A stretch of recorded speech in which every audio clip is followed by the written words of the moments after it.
everyone, how's it going? It's Clari here. I hope you're doing well. We've got a really exciting week this week. We're doing a bit of a collaboration. So we're doing a bit of a channel takeover.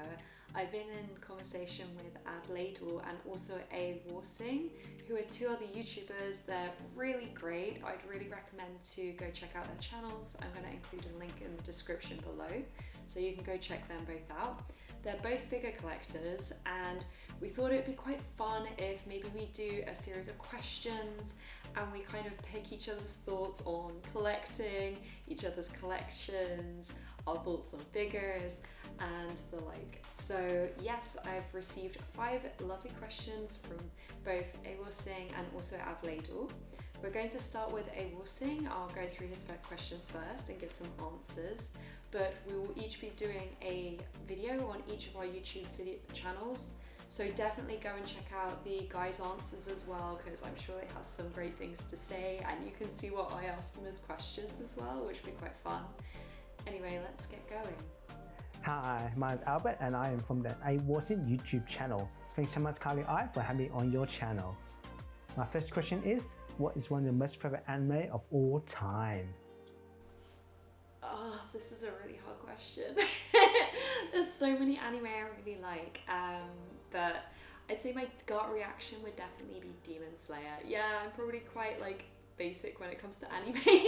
I do like other stuff that's not as mainstream, but I don't know. I think, is it the first, I'd say 4 or 5 episodes of Demon Slayer? Honestly, oh, they hit you in the feels. It's so powerful. There's like such a great selection of strong female and male characters. Just the story of Tanjiro and Nezuko and how he's trying to protect his sister. Like, oh my gosh, I don't know. It just like hits me in the heart and I absolutely love it. So yeah, and I think the artistry of that series is just great. Second question is, what is a figure you are most looking forward to unboxing? I have to say the figure I'm most excited to unbox would be Shiranui. She's an OG figure, and oh my gosh, she's just so beautiful.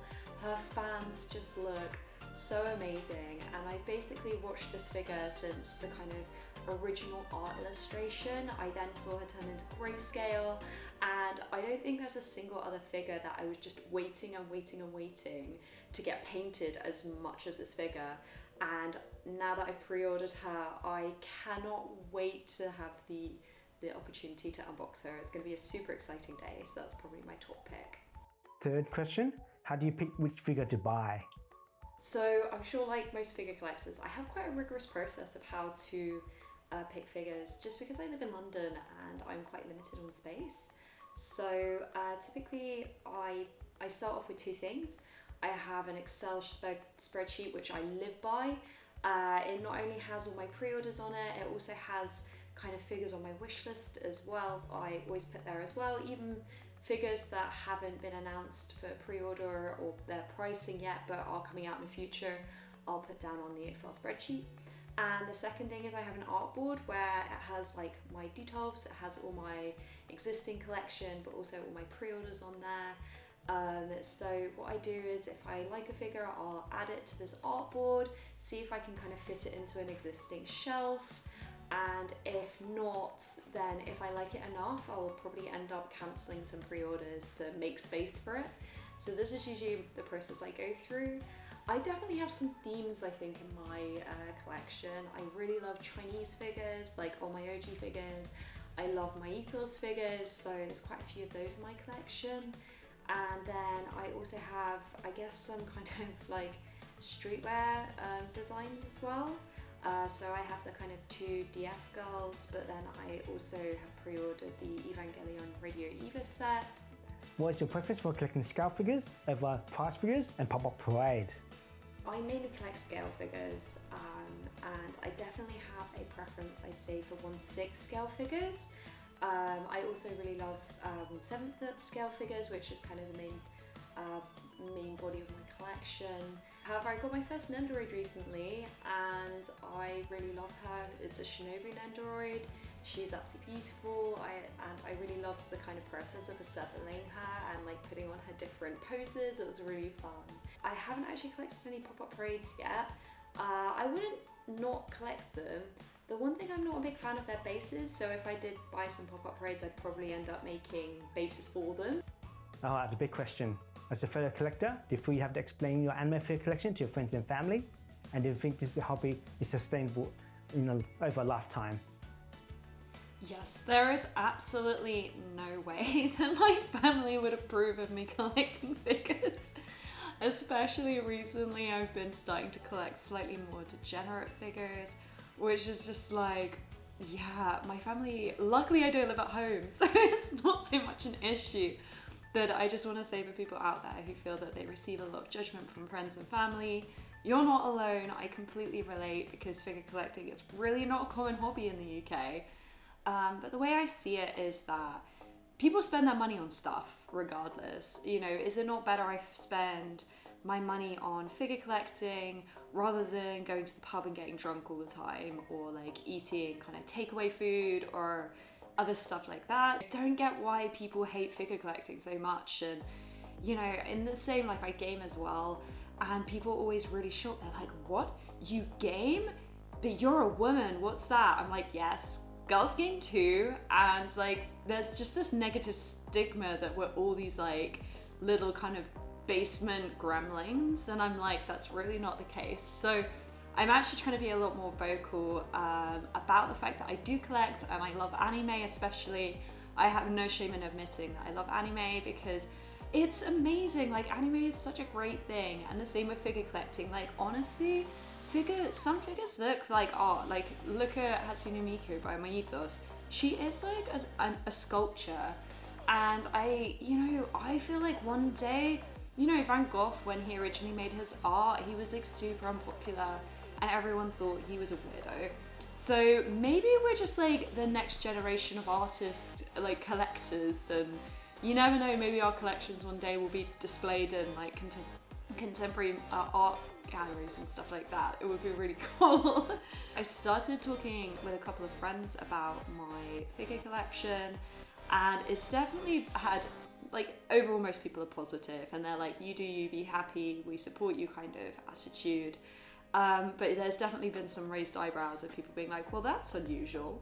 People can judge if they want, but do what makes you happy.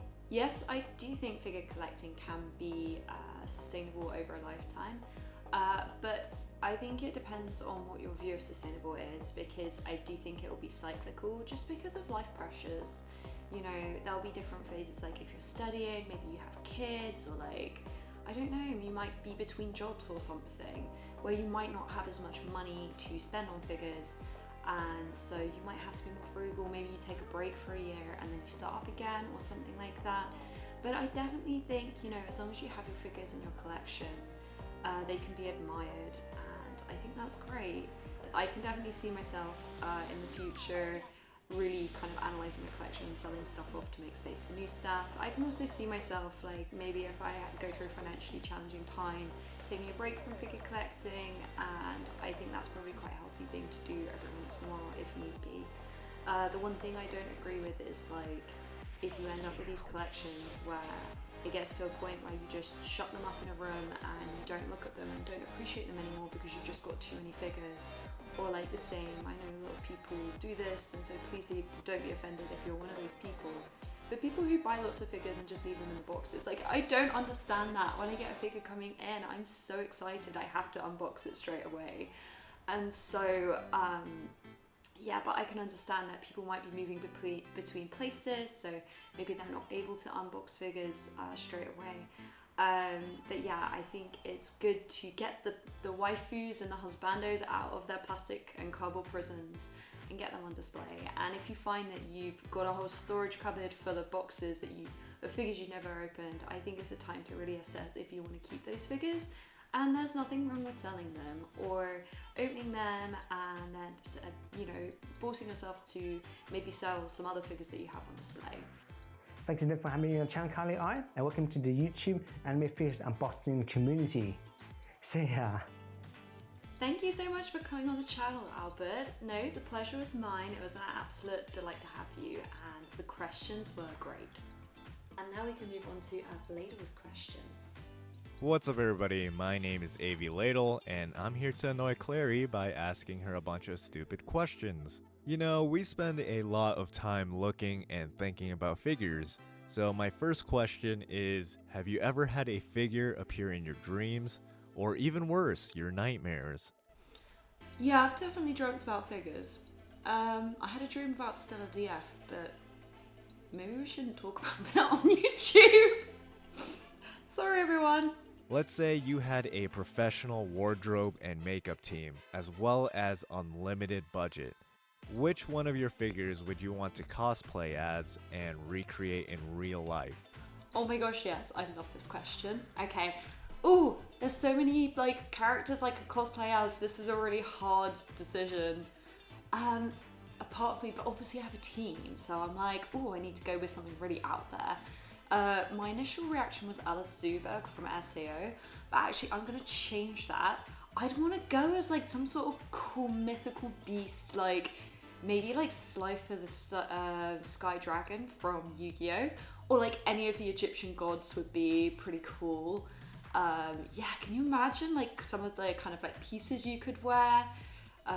Yeah, that would be my answer. Some people like to carry a little trinket on them for good luck. In this case, it might be a curse.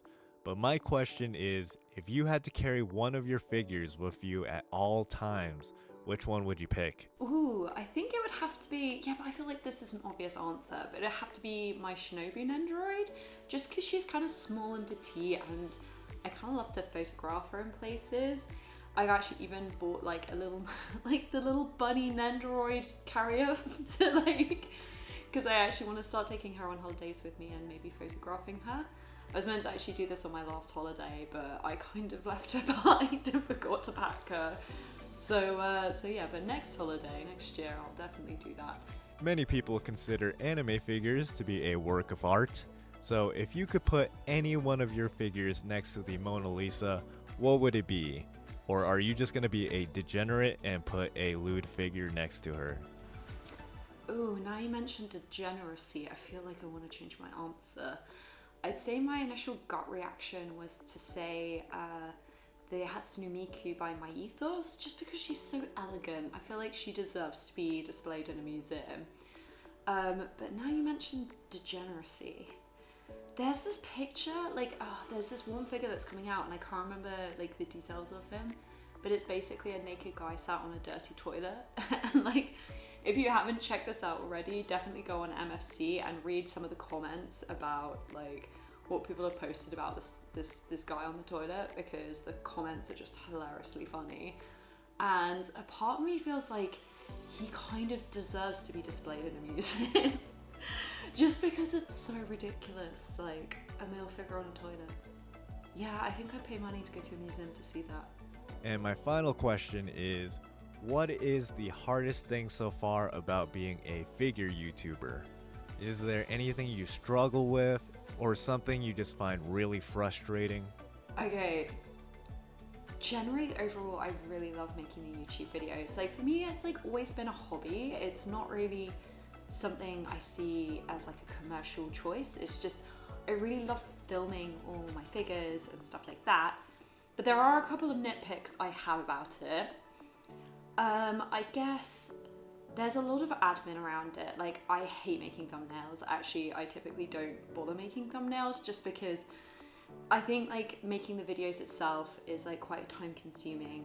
And then you have to fill out all the timestamps in the description, do all the tags, everything like that. That I just get to the point with the thumbnails and I'm like, I don't want to do it. So yeah, I'm pretty bad at that. I know I should do this a bit more. Recently, in the last couple of months, DHL fee costs went up and we've lost access to EMS in the UK. And my bank account has really felt it. Like, my shipping has now gone up from like 30 to 40 pounds with EMS to like £100 with DHL. And that's really difficult. I'm kind of in a position where I'm like, do I send the figure DHL to kind of get a video out so that people can really, you know, see a figure once it's just come out and just been released and actually get a proper review? Or do I send it surface and it's going to take potentially 3 to 9 months to arrive, and, you know, by that point, is there any point in filming? So I find that one's quite difficult. There's no right or wrong answer. I've kind of gone for something in the middle. I send a couple of figures DHL, and then I send most of them service. But overall, I absolutely love it. I think the thing I love the most about it is meeting other collectors, which I might not get the chance to meet in day-to-day life, especially in the UK, because there's just not many people who collect figures here. And so I really love like seeing all the comments and responding to comments in the YouTube channel. I think that was like the thing I like the most, so yeah. Hopefully you had a lovely time answering these questions, and it was a lot of fun answering yours. Well, yes, I did have fun with this. Thanks so much for your questions, Avladle. And both to Albert and Avladle, I just want to say thank you so much. It's been really fun collaborating with you, and I hope all of you guys enjoyed this collab video. And yes, I'll repeat it again, please go check out their channels as they've got some really good content. And if you like this video and you'd like more collab stuff in the future, please let me know by commenting in the description below and liking the video. And if you're new to the channel, hello, it'd be great to have a subscription from you so that you can keep up to date with my ongoing content. So yeah, have a lovely day everyone, and thanks for watching. Bye!